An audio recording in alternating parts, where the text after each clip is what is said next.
नमस्कार, मैं कुमुद त्यागी चैनल पर आपका स्वागत करती हूँ। असदुद्दीन ओवैसी आप सभी जानते होंगे। इन्होंने अभी फ़िलहाल अमित शाह जी के बारे में एक बयान दिया। इन्होंने कहा कि अमित शाह कभी भी बिना तैयारी के कोई काम नहीं करते और अमित शाह जी कभी हवा में तीर नहीं चलाते। ये बात इन्होंने कही इस संबंध में कि अमित शाह जी जो लगातार मीटिंग्स कर रहे हैं, मिल रहे हैं, तो ओवैसी को लगता है कि शायद ये एनआरसी लाने वाले हैं और इस तरीके से वो अपने लोगों को, मुस्लिम समाज को ये बताना चाहते हैं, वो ये डराना चाहते हैं कि बहुत जल्दी अमित शाह एनआरसी लगाने वाले हैं, लाने वाले हैं।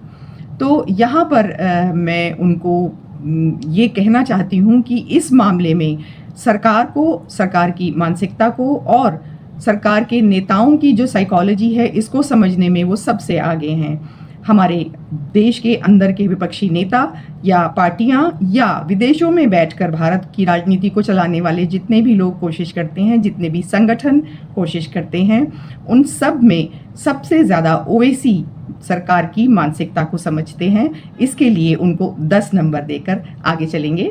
जैसा कि हमेशा होता है, सरकार कोई भी नया कानून, नया बदलाव लाने वाली होती है तो सारे ही विपक्षी दल मिलकर उसके बारे में मिस इन्फॉर्मेशन या उसकी गलत पहलू को पेश करने की कोशिश करते हैं ताकि जनता डरी रहे और उनके समर्थन में आ जाए। तो ऐसा ही ओवैसी साहब भी करते हैं, लेकिन क्योंकि ये अपना जनाधार इस समय बहुत बढ़ाते जा रहे हैं तो इनके बारे में बात करूँगी कि एक बीच बीच में ये ऐसा भी करते हैं कि छोटे ओवैसी ने, आपको याद होगा, बयान दिया था कुछ सालों पहले कि 15 मिनट के लिए मोदी जी अगर पुलिस हटा ले तो हम बता देंगे कि हम क्या कर सकते हैं।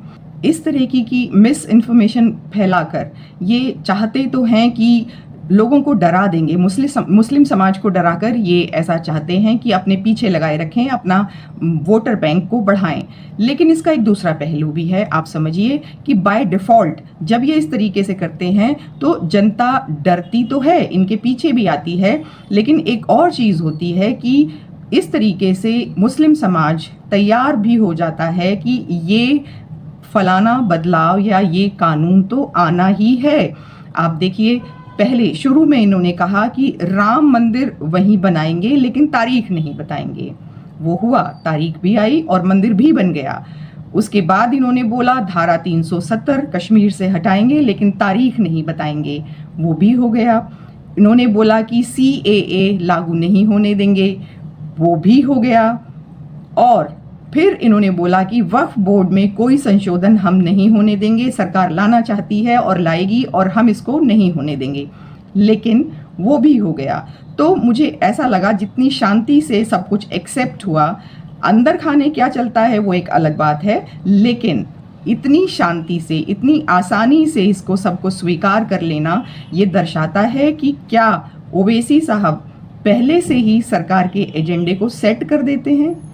क्या जनता इस बात को पहले से तैयार कर लेती है। मैं ऐसा महसूस करती हूँ कि मुस्लिम समाज समझ चुका होता है कि ऐसा तो होना ही है।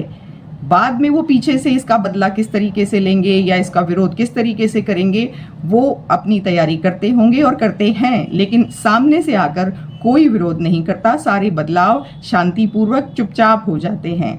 तो इसको क्या कहेंगे आप समझिए।